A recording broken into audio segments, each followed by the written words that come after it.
Olá, estamos começando mais uma videoaula. O tema dessa videoaula é a hidrografia mundial. Gente, eu queria deixar claro que esse tema é um tema gigantesco, é um tema enorme, né? Por mais que você resuma ele, ele sempre vai ficar muito grande. Eu acho até difícil de tentar, né, gravar todos esses rios, porque a quantidade de rios que nós temos, a gente separa por continentes, mas mesmo assim a quantidade de rios ela é enorme e como se utiliza. Enfim, a discussão sobre isso é uma discussão muito grande, mas enfim, eu vou tentar fazer um compacto aqui para mostrar um pouco do que a gente tem de principais bacias, tá? Sem vocês terem nenhum tipo de perda. Bom, aqui nós estamos vendo as maiores bacias hidrográficas do mundo. Você já vai perceber que por essa imagem aqui nós estamos falando aí de mais de 20 bacias hidrográficas. Então lembrar de tudo isso é muito difícil, né? A gente vai tentar falar de algumas e destacar algumas destas bacias hidrográficas. Então a gente vai começar separando por continente, porque assim vai ficando mais fácil. Então eu vou começar falando a respeito, por exemplo, da hidrografia da Europa. Bom, quando eu falo da hidrografia da Europa, nós estamos falando de uma densa rede hidrográfica, né? uma densa rede de rios que formam o continente europeu. Você tem que se lembrar que nós estamos separando por continente. A Europa é um continente muito grande que engloba uma grande quantidade de países. Então, quando você fala de Europa, você está falando de um conjunto de países que é muito grande.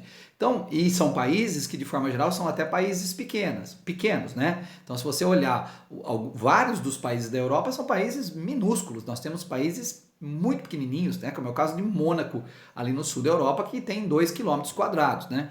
Então, quando você olha para a Europa tem uma elevada quantidade de países, né? O continente europeu tem uma elevada quantidade de países, e aí você tem que fazer essa gestão compartilhada dos recursos entre os países que compõem a União Europeia, porque afinal de contas tem rios que vão passar por vários países, e aí se você não tiver um cuidado, um zelo ao fazer essa gestão, você acaba tendo problema. Então, elevado aproveitamento econômico, tanto para a navegação, de forma geral na Europa, tanto para a navegação quanto para a geração de eletricidade, a chamada hidroeletricidade, tá certo?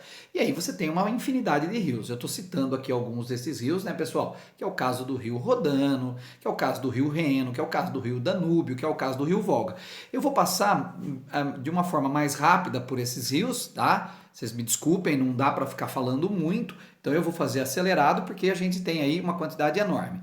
Bom, aqui você tem o mapa da Europa, é o mapa que mistura relevo com hidrografia, né? E você vai perceber nesse mapa que mistura relevo com hidrografia que, de forma geral, a Europa é formada por planícies, né? Então, quando a gente olha a Europa é formada por planícies. O que é que estou querendo dizer? Que boa parte dos rios da Europa é muito bom, é muito legal para a navegação. Então, quando você olha os rios europeus, eles são rios muito legais para a navegação, porque o continente europeu é um continente muito grande e a gente olha ele você está vendo aí com a cor verde, que são as planícies. O rio é plano, não tem queda de água, não tem cachoeira, então o rio é ideal para a navegação. E aqui, nesse outro mapa, você vai ter uma ideia das principais bacias aonde elas estão localizadas, né? Então você vai ver, eu vou falando, você procura aí com os olhos, tá? Então você tem o rio Rodano, que corre para o sul da França, você tem o rio Sena, que está passando em Paris, você tem o rio Tâmisa, que está passando em Londres, você tem o rio Danúbio, que está cortando a Europa, aí, o rio Danúbio que corta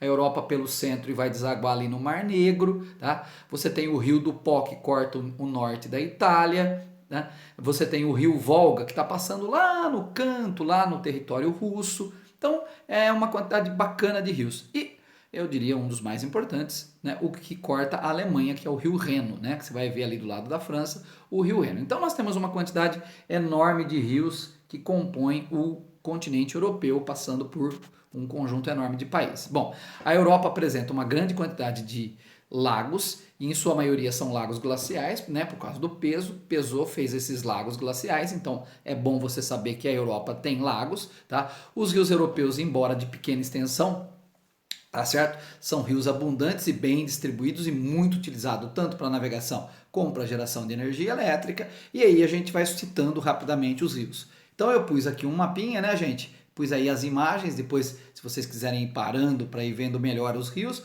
Então o rio Volga é a maior via fluvial do continente, é aquele rio que passa lá na Rússia, lembra? A gente mostrou ele para você, aqui a gente está mostrando ele isoladamente. Olha o rio Volga aí, corre pela planície russa e deságua ali no Mar Cáspio. Então você está vendo ali uma imagem do rio e uma imagem do mapa aonde está o Mar Cáspio, tá? Tem um grande potencial hidrelétrico e é navegável em quase todo o seu curso.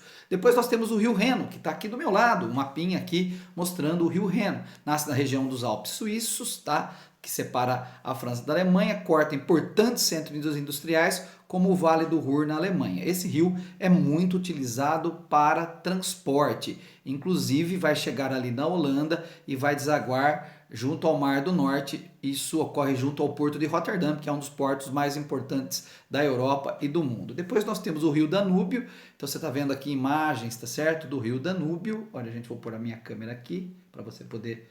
Nossa, vou por aqui, ó. Aqui você vai ver dois mapas, então deixa eu mostrar primeiro.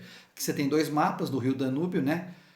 Cortando todo o território europeu. Você está vendo aí o rio Danúbio cortando a Europa, né? Cortando a Europa, e aí a gente vai comentar. É um rio de importância geopolítica, porque atravessa vários países da Europa, né? Faz fronteira aí com vários países da Europa e atravessa capitais importantes, como a Viena, a Budapeste, Belgrado, vai passar por cidades importantes, por capitais importantes. Então é um rio que tem aí uma função geopolítica até desaguar, né, no mar. Bom, depois nós temos o rio Tâmisa, então você está vendo aqui uma imagem do rio Tâmisa cortando Londres, né? Talvez seja um dos rios mais importantes do mundo, sem dúvida nenhuma, né?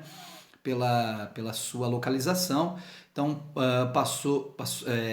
é muito utilizado, é um rio que se utiliza demais, o rio Tâmisa, passou por um processo de despoluição, era um canal de esgoto a céu aberto, passou por um processo de despoluição e hoje o Tâmisa é até um modelo para o mundo de despoluição, muito utilizado para transporte dentro de Londres, né? Quem viaja para Inglaterra vê isso aí. O rio Elba nasce na República Tcheca, corre pela Alemanha, tá certo? Deságua perto de Hamburgo, também foi um rio muito poluído, também passou por esse processo de despoluição. A Europa tem isso de despoluir os rios, né, gente? De passar os rios por processo de despoluição. Depois nós temos os rios que estão no continente americano, que estão na América, né? Na chamada América Anglo-Saxônica.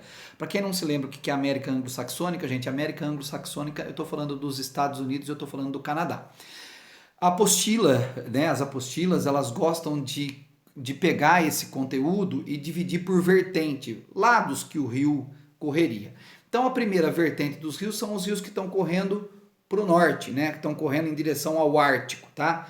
Então destaque para a bacia do rio Mackenzie, que vai correr para o Ártico, maior bacia canadense, abastece regiões importantes e tem um aproveitamento muito importante aí na navegação e na geração de eletricidade. Então essa vertente para o Ártico a gente vai destacar o rio Mackenzie. Só que eu gostaria de te mostrar o seguinte, olhando nessa direção, tem um rio super importante, eu já te mostro o Mackenzie já, e eu queria mostrar ele antes, tá? Que é você pega a região dos Grandes Lagos sai um rio chamado Rio São Lourenço. Tá? Você vai ver ali o Rio São Lourenço, você está vendo ele aqui, ó, sai da região dos Grandes Lagos e corre ali em direção ao Atlântico. Então no Canadá o clima dificulta um pouco essa questão de navegação, um pouco de aproveitamento de hidrelétrica, mas esses rios são muito utilizados. Então eu quero destacar primeiro o Rio São Lourenço, que serve de desagadouro para a região ali dos Grandes Lagos e é um importante rio para a produção de eletricidade, apesar das dificuldades. Apesar das dificuldades, se utiliza para isso. Além disso, além de geração de energia, o rio também recebeu investimentos e serve para a navegação, né? É um rio cheio de desnível, mas obras de infraestrutura, né, com os elevadores de navio, com as eclusas, fizeram o rio se tornar navegável. Então tem ali um rio chamado São Lourenço, muito importante para isso. Tá? É um rio menor, mas de grande importância. Depois, que vai correr nesse sentido, não é bem para o norte, mas eu queria destacar ele. Depois sim, nós temos o rio Mackenzie, que é um rio que vai correr por norte, nasce do chamado Lago Grande Escravo, tá certo? Vai nascer do Lago Grande Escravo. Ok, gente? Vamos mostrar o rio aqui no canto. Tudo bem, gente? O rio aqui no canto. Beleza? Aí vai correr para o norte E esse rio, ele, óbvio, sempre foi um rio importante, muito utilizado, vai correr nessa direção aí, tá certo? Presença de ouro na sua margem sempre atraiu gente para ele. Aqui você tá vendo a América Anglo-Saxônica e o rio em destaque, né? Esse rio em destaque. E esse rio que tem uma grande utilização, apesar de sua localização geográfica complexa numa região onde os invernos são muito rigorosos. Uma outra coisa que o Canadá tem, né, além desses rios que eu citei, você tem aí também a questão dos chamados lagos glaciais. O Canadá é um país que tem uma imensa quantidade de lagos e esse mapa que está aqui em cima vai mostrar isso para você, né? Você tem aí o gelo, né? A questão de ser uma região muito fria, tá certo? E com períodos glaciais, o gelo pesou, fez um afundamento e aí você tem essas depressões, essas poças gigantescas que são os lagos, e o Canadá tem uma imensa quantidade de lagos. Depois nós temos os rios que têm a sua vertente para o Atlântico, né? A sua vertente que vai correr de uma certa forma para o Atlântico. E aí a gente vai destacar lá nos Estados Unidos a bacia do rio Mississippi-Missouri, que vai passar ali no centro dos Estados Unidos, vai atravessar a região ali dos belts. Eu vou mostrar depois os belts para vocês aqui, tá? E vai ser uma importante hidrovia para escoar toda essa produção econômica que a gente tem aí nessa região, principalmente de produtos agrícolas, tá? Então aqui você vai ver essa região da bacia do rio Mississippi. Tudo bem, gente? Olha aqui, ó, a bacia do rio Mississippi aqui do meu lado, ó. Tudo bem? Correndo aí no centro dos Estados Unidos para desaguar no Oceano Atlântico, aqui no Golfo do México. Tudo bem, gente? Então a gente vai ter isso aí. Então nós vamos ter essa formação a gente chama de bacia do Atlântico, tudo bem? Destacando o rio Mississippi, mas nós temos, por exemplo, lá na região de Nova York, vocês vão olhar aqui, na região de Nova York, o rio Hudson, tá? O rio Hudson que ficou famoso há um tempo atrás, porque um piloto de avião conseguiu pousar o avião. O rio Hudson ficou famoso por causa disso nos últimos anos. Porque deve até virou filme e tal. O rio Hudson ficou famoso porque um piloto de avião conseguiu pousar um avião ali no rio Hudson, que passa por Nova York, tá? A cena ganhou uma notoriedade fora do comum. Se você entrar na internet, digitar rio Hudson, você vai ver lá a cena do piloto que conseguiu aterrissar um avião que tem um problema, ele conseguiu parar o avião no rio sem matar ninguém. Milagre, né? Milagre.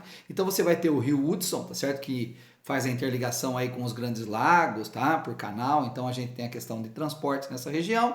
E óbvio, o rio mais importante é o rio Mississippi, que você está vendo ele nessa imagem em destaque aqui, que é um canal, é um corredor de escoamento de produção econômica dessa região, né?